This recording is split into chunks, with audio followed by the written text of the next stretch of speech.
Okay, hi guys. I have just sat down to play some $25 zone poker on Ignition. I always want to say Bovada, but it's now Ignition poker. It's taken me a little bit to get used to that. I've got 25, 30 minutes or so before I have to do the next thing in my life. It's a very busy day for me today, but decided to get some poker in and do a little bit of videoing of it. I'm normally playing $50 tables here, but there aren't really any running right now. Only a few people are in the bigger stakes games right now, so kind of have to be content to play here at the 25. And this is just um, my own play, just for fun. And I figured you guys might get some benefit from seeing sort of how it works and how I bet and how I play these games. It's a little bit different than the $5 zone game that I showed the other day that I taped. It's a little bit more aggressive at these tables. You'll see a lot more raising in position like this guy right here. You'll see a lot more three betting like I'm doing right here out of the small blind. I'm not putting much respect for this guy's raise. He called me. Pretty strange flop actually. We've got some backdoor stuff. We've got an overcard. I'm going to go ahead and fire and rep. If he comes along, then I'm done. This is pretty standard fold here, so nothing really too spectacular there. So it's been a busy day for me. As I said, I ended up going out and seeing a coworker who is dying of cancer. Visiting with him for a little bit at his house just to kind of pep his spirits up a little bit. Not fun. Before that, I had to drop my truck off for service recall work. Got to go back in about half an hour here and go pick it up. I'm going to fold the A7 off there, primarily because I wasn't paying attention. So I got to get my head back in the game here. And then tonight I've got my live poker, my monthly live poker game that I like to play in. It's a small, pretty informal group of guys and gals that get together. And now it's like every 2 weeks that it's being put on. I only play about once a month. I'm raising 9-10 suited, a little bit loose here. Probably generally I'm folding. This is really borderline whether I'm playing this hand here in this seat. Definitely in the next seat over I am. So tonight's my live poker boys night out kind of a thing, and looking forward to doing that. That should be a lot of fun. So a busy day. The wife's got me pouring some concrete in the back, trying to do some planters, putting some planters in the backyard, just a number of things like that. So, and then I'm also eating like a storm. My wife is a great cook and a great baker, and this time of the year she goes crazy, and seems like I can't turn around without some kind of fresh bread coming out of the oven, or she just made this great asparagus quiche that I had for lunch, and she's got some cookies going on right now. I'm raising the eights in the cutoff here, standard raise, nothing too spectacular there. So she's fattening me up for the holidays, definitely, and also trying to work it off of me by putting me to work in the backyard and doing a bunch of projects around the house. 10-5 off's just a little bit too weak to open there. These games here at the $25 stakes, as I said, are a little bit looser, a little bit more aggressive than those $5 tables. And you have to adapt somewhat. I don't go crazy like a lot of people do, opening up their game super wide, but I definitely do open up my game a little bit at these tables. And King 9 suited under the gun, too weak to call, too weak to play. So definitely a little more laggy play style is required. As a result, you're going to see a little bit more variance in the outcome. I also see quite a bit more profit here. So at the $5 tables, which I videoed the other day, name of the game was value. Super tight, super cautious play. I'm still playing pretty cautiously. I'm opening ace-3 off here. Um, this guy's running pretty good, 150 bucks at a $25 table. He's either been sitting here a long time or he's gotten lucky quite a number of times. So 6-3 off, not going to play it. So what I was saying is the $5 tables, you got to play a value-based, almost strictly value, tight, cautious, very positionally aware game. Here at this stakes, basically the same formula, but a little bit looser. You're going to factor in a few more bluffs into your game. You're going to 3-bet quite a bit more. My standard play style is centered around a position and aggression. That doesn't change here at all.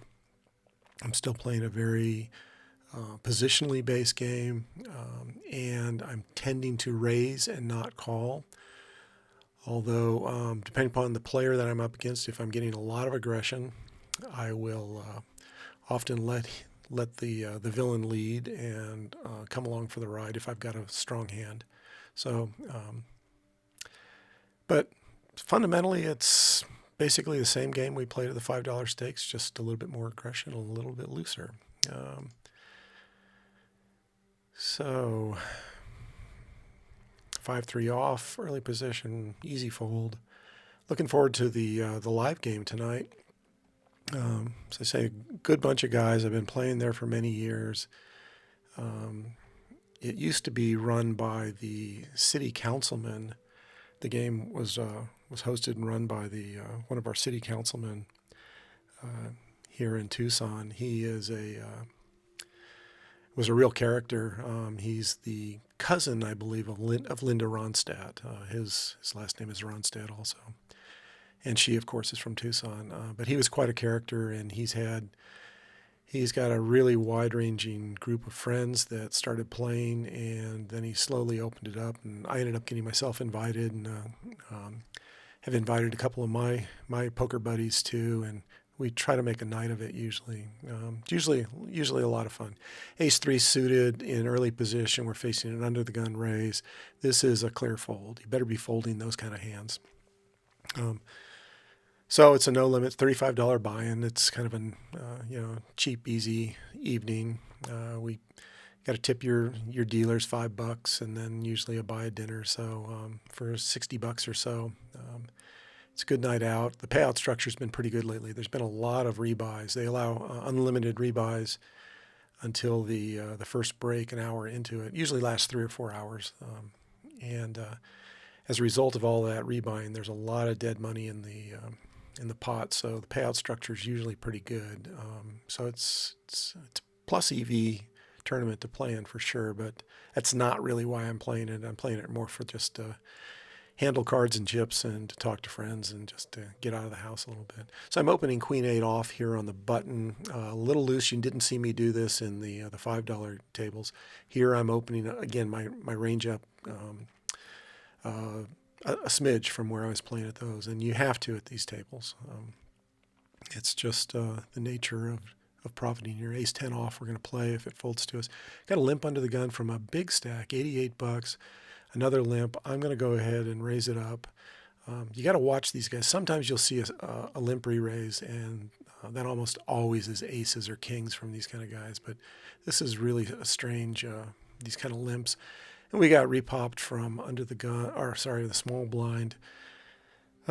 He saw 2 limps, a raise, and then he re-raised. He's got real strength here, so this is a pretty easy fold. Ace-10 is a trap hand. I'm folding ace-queen here, all the way up to ace-queen. Ace-king, I'm probably re-raising there. But ace-queen and down, I'm pretty much folding every time. So ace-4 on the button. We got a raise under in the cutoff, so we're gonna release it. 5-3 suited, just a little bit too weak.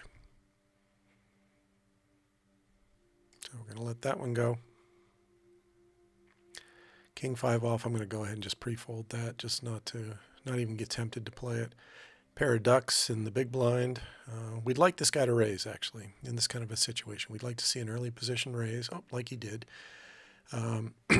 because that means he's got a big hand. And so we're going to set mine here. And if we hit our deuces, we're much more likely to get called off. We're getting a little shallower. We're still getting definitely 15 to 1 on our money. So we're going to go ahead and call and try to hit a pair of deuces. Didn't hit it. Very wet board. 6, 7, 8. 2 diamonds. We do have a diamond, but it's the weakest possible diamond. So we're done with this hand. That ace smacks his range pretty hard. So he's got a bet here for value to try to squeeze some money out of us. And we're going to go ahead and fold. Jack 9 suited under the gun. A little bit too weak to play there. 9-10 off under the gun. We're going to fold. So anyway, I'm looking forward to tonight. It's going to be fun.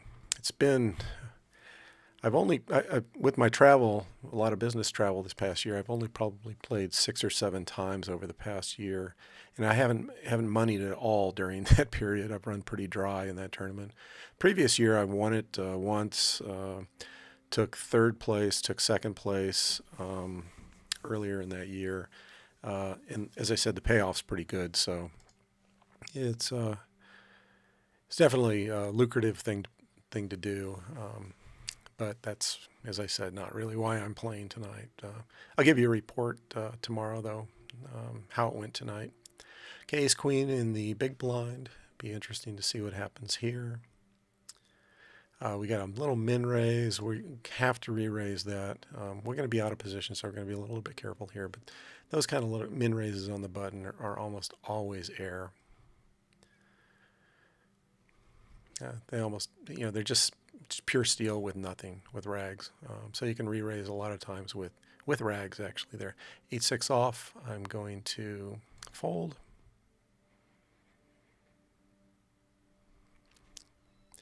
Queen 9 suited in early position. We're going to fold.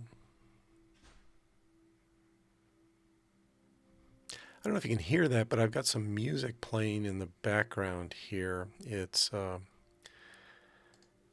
I don't have the ScreenFlow recording the computer audio itself, so it might be a little hard for you to hear, but got some what's called study and focus music, and it's by Yellow Brick Cinema.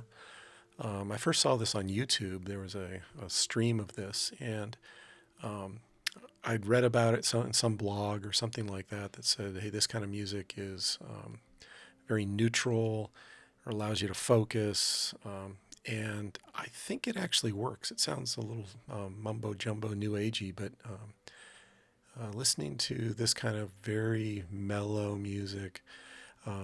Okay, 10-7 off in the button here. We got a min raise here. At a higher stakes game, I might actually be re-raising this at like one of the $50 tables or $100 tables. I might be re-raising there because that min open for 50 cents is just so weak. I could ISO or just even really take it on down there. At these tables, a little bit harder to justify doing that. But anyway, the music I listen to, I've started to, when I'm working, when I'm trying to trying to concentrate on something I'm writing or working on something, I've noticed that the music really does make a difference. Okay, we got a little funny min stab at it here. I'm going to bump it up. I'm going to re-raise, rep the queen, get this guy to go away. I could have just floated him there, but that's a pretty easy re-steal. He had no part of that. That little 25-cent bet just is saying, would you go away, please? Where am I in this hand? And I'm lying to him, and I'm saying, you are sunk. I've got you crushed. You should run away, which is what he did. So when people bet in poker, you have to put yourself in their position and try to understand why they're betting that amount. 85 cents, under the gun, assume he's playing a positional style poker, and that's a real hand. So why are we going to get involved with it? A little min open raise in late position by a weak player probably has a weak hand. So what can we do to frustrate him is the way I think about poker. He's trying to get me to go away with minimal investment, and I'm going to say, nope, I'm going to frustrate you. I'm going to do the opposite of that. I forget the exact quote from Vanessa Selbst, but she said something like, my job at the poker table is to figure out what the other guy wants to do and then deny him that. So that's a good way to think about poker hands. Here I'm in late position in the cutoff with ace-9 suited. Big blind's getting a little bit short, so I got to watch him. Those kind of guys you got to watch a little bit because he could re-raise with any pair. He could actually be professionally short stacking, or he bought in at half stack. Okay, we got re-raise. We're going to be out of position with effectively a trap hand. We're letting it go. 7 deuce suited in the big blind.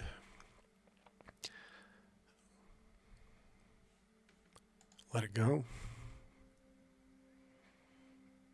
6 deuce off in the cutoff. We're going to let go. Under the gun with 7-6 off. We're going to let it go. 10-4 suited. We're going to let that go.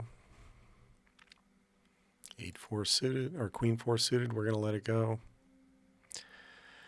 Jack-5 off. We're going to let go. One of the things you got to get used to as a poker player, if you want to be serious about the game and make money, is learning to fold and not getting upset about it. I know some people like to come there. They have this sort of idea that they've paid money, they've driven to the casino, they've taken time out. Here we go. We're getting 1, 2, 3, 4, 5, 6 to 1. We're going to be out of position. I'm going to let it go. They came to play, damn it, is what they're thinking, and by God, they're not going to fold. And I used to know a guy like that, and he never made money at this game. Folding is integral to winning. You've got to learn to pick your battles, and that's what folding's all about. And you'll notice we're creeping down here. We got a 50-cent open raise. I think I'm going to re-raise to ISO here. I've got the button. This can be any kind of weak pair. And he called. He does not have queens in this situation, or a queen in his hand. So I'm going to go ahead and stab and just keep representing a strong hand. If he comes back over the top, he's got something real. Which he doesn't. He had something like, I don't know, a pair of threes there or something.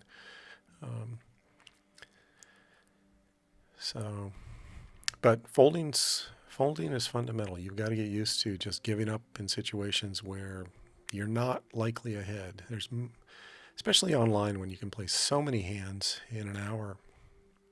Okay, we got re-raised here. He's pretty short, 270, $2. Not quite getting enough to set mine, but my hand, I think I'm going to go ahead and call and try to spike a 9. We didn't do it, so we're going to give up here when he re-raises. He could have ace-king here, which I think he does, actually. He's got a hand like ace-king. A lot of diamonds out. I think we have the best hand, but we're going to let him bluff at it if he does. So, yeah, he had like ace-king, something like that, where he re-raised us. So, of course, I call there immediately after telling you that folding is the name of the game here. So, again, like anything in life, it depends. Gonna let the ace-3 off go. Pair of jacks in the big blind. Some people's most hated hand. Trick with jacks is to treat it like a smaller pair when you whiff the flop. So basically, I'm going to call here. I'm not going to re-raise because I'm out of position against 2 other players. I don't want to bloat a pot with this kind of a hand. We're deep enough that I'm going to just basically set mine here. We've got 1 overcard, and that's pretty good. It's hard to put either of these guys on a queen. This guy would have had the queen if either of the 2 did. Okay, why is he raising here? I think he's raising because he thinks nobody else has anything, but again, I'm not gonna go crazy at this table in these games. If I'm at a regular table where it's more of a meta game situation where we're playing long term against each other and seeing what each other is turning down and turning over and calling down with and re-raising with and I know that you know that I know kind of a stuff. But in these zone games, you want to play much more straightforwardly. You want to play. I'm going to raise 7-5 off. This is pretty loose for me. But you see somebody with a decent sized stack, it means he's a decent player. He knows, he knows he's going to only play back with stronger hands, like we would in that situation. So, as I said, it all depends in life.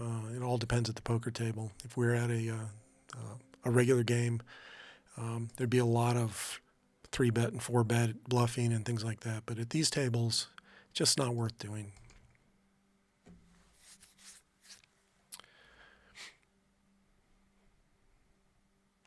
Nine three off. I'm just go ahead and I'm pre-folding that now because I don't even want to be tempted to call a crappy little min raise. If it folded around to the small blind there. 7-6 off. 7-5 off. We're going to fold in the cutoff. Run to the gun with 8-6. Fold it. 10-8 suited. This is one of those really pretty hands. If it folds to us, we're probably going to open raise it. But it's not, and this is one of the situations. Get used to folding it. Looks like a powerful hand, but you are out of position against at least one player. You're not closing the action, so it should get re-raised. There's just lots of reasons to fold that there.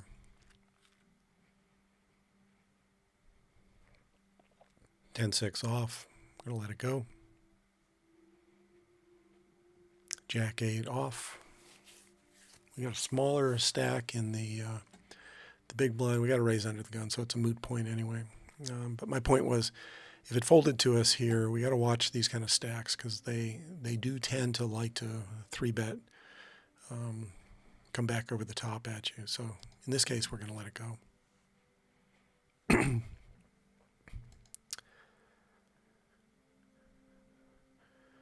Jack 5 suited in late position. We're going to go ahead and open that. Again, pretty loose of an open here.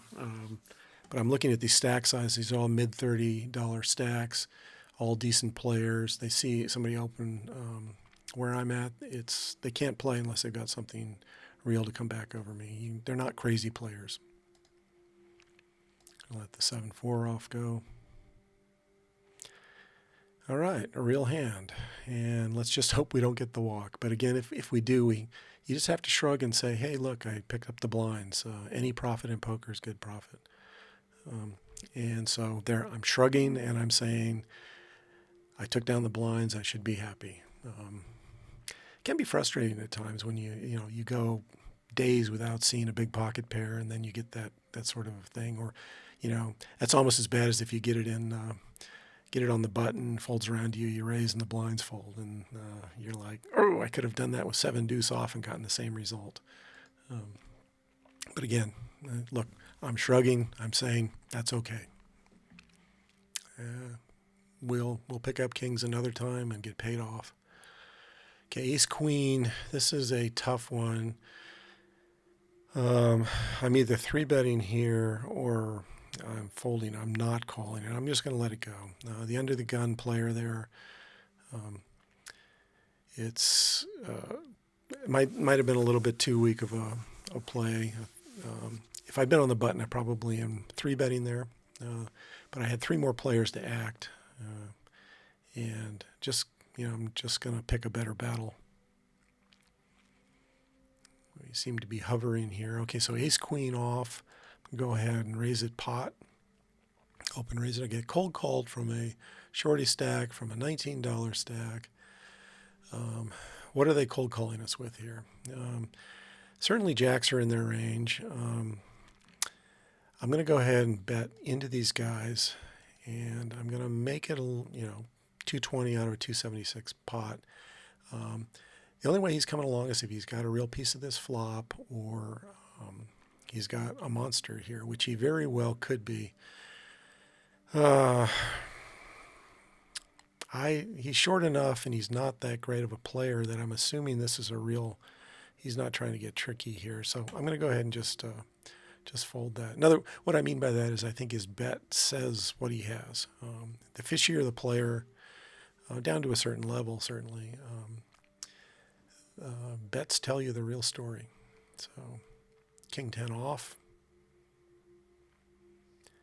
You want to win pots, but you want to win hands and make pots and earn pots, but you also don't want to lose big pots, and certainly don't want to lose your stack. So it's just as important to not lose big pots as it is to win big pots.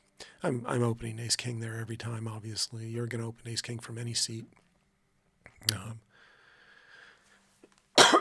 Excuse me.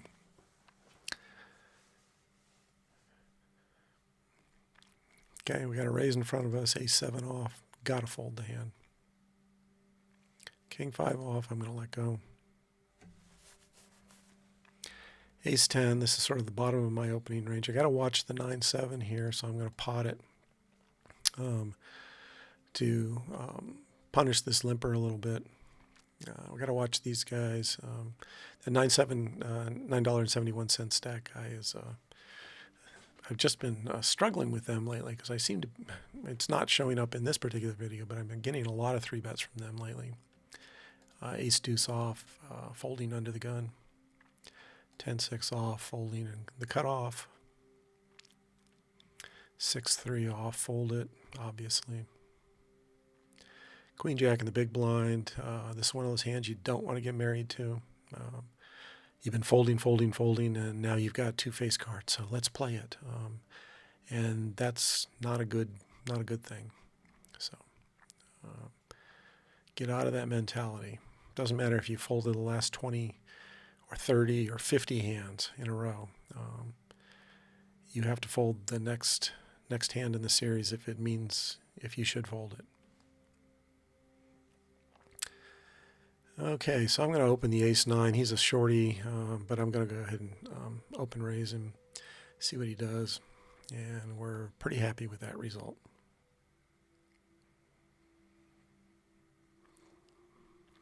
King 4, I'm going to go ahead and fold it.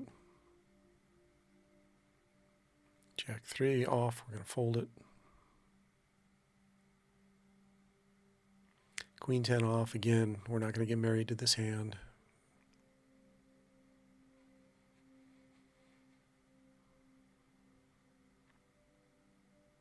Oh, and I'm wearing my new baseball cap and try to turn this into a lucky ball cap for me. It was given to me free today when I dropped my truck off for its recall service. And it's because I complained so heavily the last time I went in for an oil change when they were supposed to have done this recall service, and they told me, nope, we can't do that. I'm going to raise the King 4 here. Just try to take down the blinds. Because they had the wrong mechanic there at the shop, even though I'd set the appointment up weeks in advance. And then they sent me a survey, and I complained when I was there. I said, hey, look, I took time off work to come in. You guys need to get your act together. I was at the Ford dealership. And so then they send me a survey saying, please tell us about your experience. So I did, and I got phone calls and emails and text messages from them saying they were sorry and apologizing. And when I showed up today for my second appointment, this time to do the recall service, the service manager of the Ford dealership came out and handed me the hat and said, so sorry about all of this. We'll try to do better. We value you, yada, yada, yada, which is good. They're trying to make it right to a customer. So it's a good thing. Normally I don't go to dealerships to have service done, but in this case I've got lifetime service, so any oil change. So we got a min raise in early position. I'm going to go ahead and repop it. I like to 3-bet with queens as a general rule. We have overcards. We're certainly not giving up yet. If he's got Jack 10 or something, we want him, we want to punish him to come along. Anyway, I've got lifetime service with my Ford dealership, so that's where I go. It's free.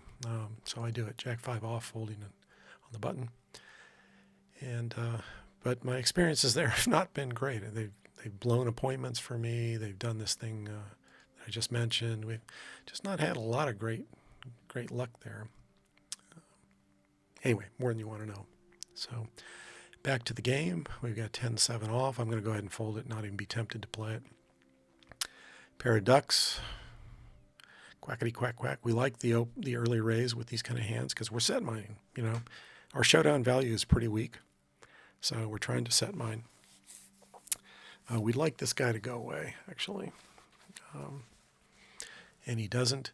We got a gut shot now. This guy certainly has lots of aces in his range, so I'm not going to be surprised if he bets,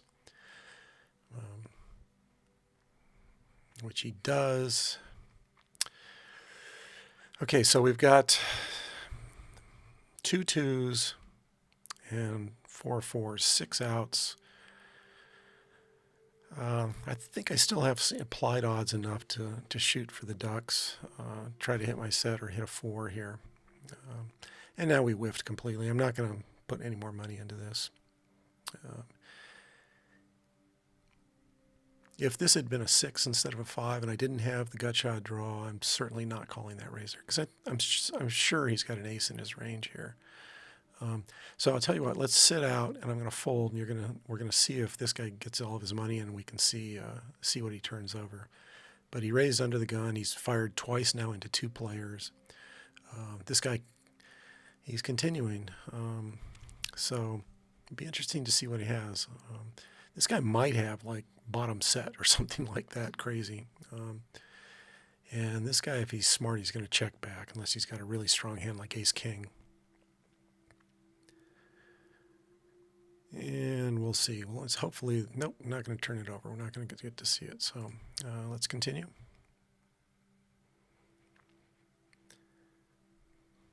8-5 off. Just having trouble getting a little bit of traction in this game, aren't we?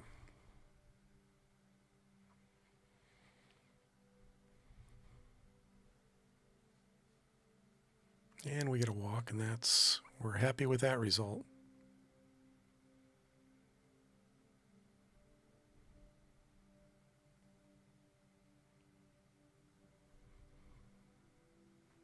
We're going to fold the 5-3 off.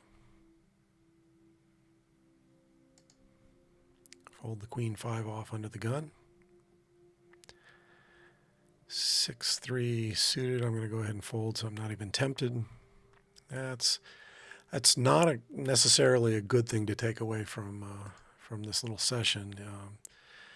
You should have enough discipline to fold that regardless. I know I don't necessarily have enough discipline, so if I know I should fold, I'm going to go ahead and fold. But a better play is to wait until the action gets to you, see what's happened. If you're at a live game, see if you can pick up any tells, see if the guy on your left is ready to fold his hand, that sort of thing. Ace-9 suited, again, looks pretty. A lot of people are calling here, but what are you calling for? To hit an ace? What's in this guy's range under the gun raising? Aces. Are they stronger aces than yours? Yeah, absolutely. They're ace-10 and above, generally. So if you spike an ace, you're probably crushed. You're out of position. Again, lots of reasons to fold that hand, but a lot of people won't. They look at it and they say, hey, look, I've been waiting. I folded the last 20 hands in a row. This looks like a pretty hand. I'm playing it, damn it. And then they either lose some nominal amount of money or they lose a lot of money. Occasionally they'll score, and they'll score enough, they'll win enough to bring them back to the tables, and that's fine. You want those kind of players at the table with you. You just don't want to be one of those players. Queen 6 off for folding. Under the gun with queen deuce. 5-3 off in the big blind. Yeah, give us a walk, folks. Oh, not going to give us a walk. Fold away. Poker is a game of discipline. And sometimes you have to have artificial discipline like me, where I say, I'm going to fold this hand so I'm not tempted to play it, because I tend to lean a little bit towards the laggy side of things, and I certainly am an aggressive player. And, it folds to me and I got 5-4 off in the button. I want to play it, even though I know I shouldn't. And almost always I can fold, but sometimes I get stupid, get frisky, like we all do. And so I'll just pre-fold that and eliminate that distraction from me. Ace-king suited. We got a raise under the gun. We're re-raising. he could have anything down to ace 10 off, any pair. We're certainly raising for value here, as well as to isolate. Ace king does not play well multi-way. So we're certainly raising to isolate, and again, we're perfectly content with that result. Remember, we were just ace high at that point. People get upset that they don't get paid off with their big hands.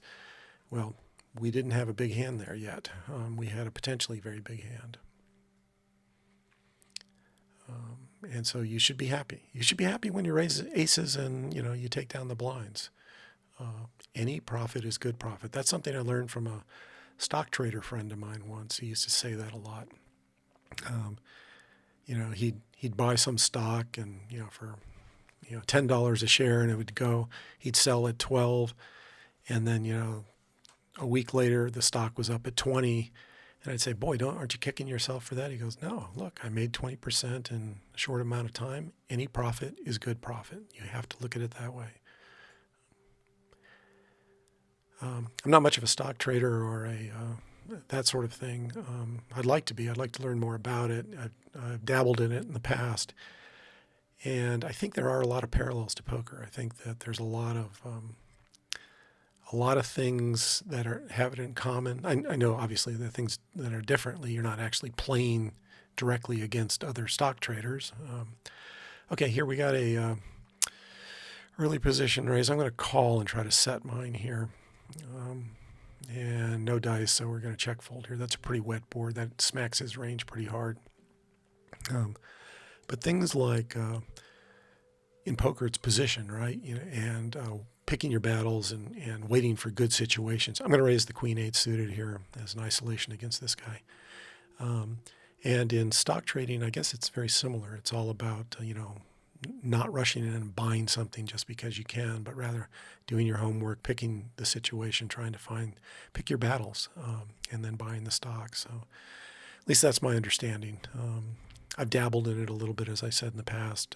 I've got a brokerage account that I play through sometimes. But okay, we got a gut shot here and an overcard. There's no reason I'm not going to fire again.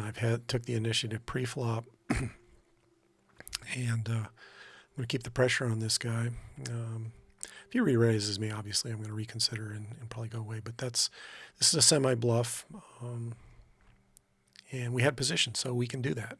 If the roles were reversed and I was somehow in that other seat, had to act first, I'm having to check fold there every time.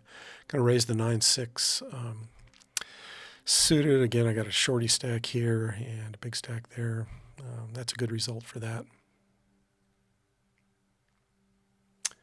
And let's see, I'm going to play for another 3 or 4 minutes and then shut this down. Trying to make good decisions. That's the key. Having the discipline to do good decisions. Okay, here we got a late position open raise and then a cold call. Actually, no, I think I'm going to fold. If I had a higher stakes game, I probably would re-raise here, just because I put less credence in the ranges of those two players. But it was a shorter stack that called their cold called the open raise. And I think he's got a real hand, and it's probably not going away. And the issue is I'm out of position then. So as tempting as that was, folding is the right play there.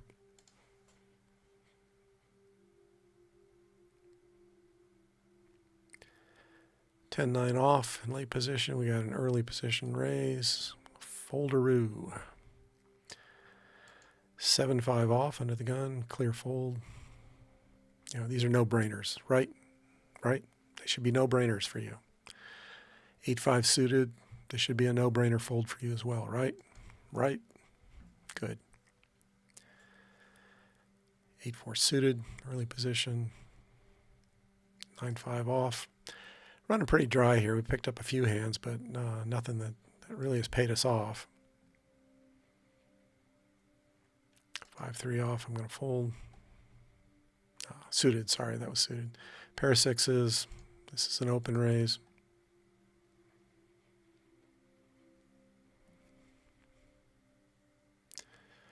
Okay, so we got cold called. Here we're turning our hand. I'm going to float one street and turn my hand into a bluff, basically. I'm going to rep the ace.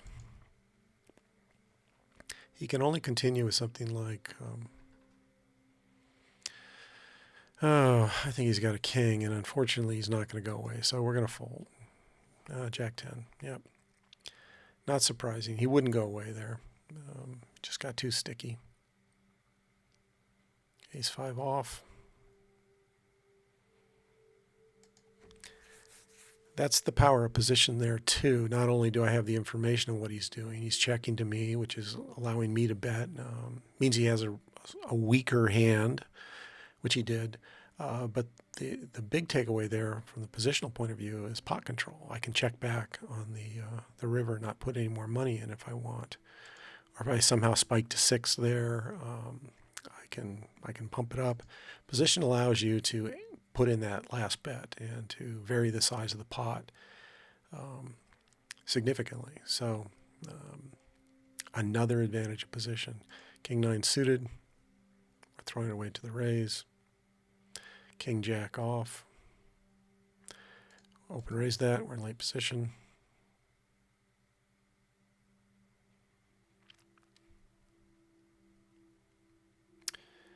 And we got re-raised. Gonna fold it. Yep. Ace 6 off. And then my next big blind, I'm going to click the sit out next big blind, and then we'll shut it down. So not a terribly exciting session here, but the cards are what the cards are, and you've got to play the hands that are dealt to you and play the situations that are given to you. Fold my queen 4 off.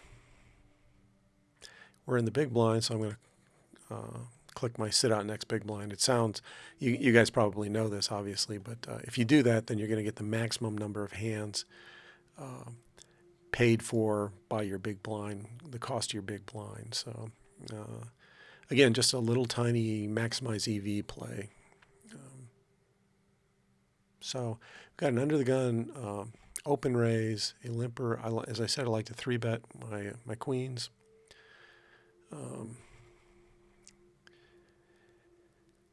And we got cold called. It's a pretty dry board. I'm going to c-bet. I don't think this hit his range unless he's got, something like a set of 8s or something.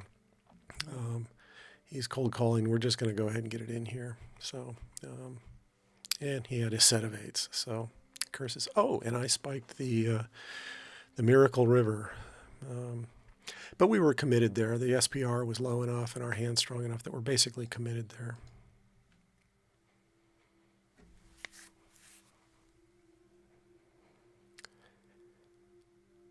If we were deeper than that, say, significantly deeper than we were with a bigger SPR stack to pot ratio, you got to be willing to fold your queens there, even though they're overcards.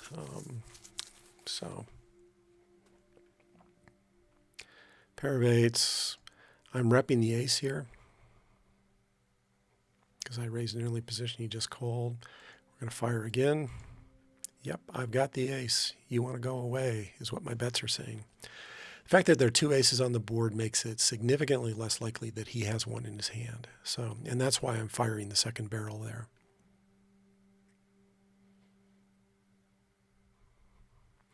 Nine 4 off, we're going to fold. 9-3 off, we're going to fold, and we should be sitting out pretty soon. There we go. All right, so as you can see, this was an interesting session. We got a lot of middling hands, hands that are, didn't pay us off, the ace kings and jacks and things like that. And then we got lucky on the end.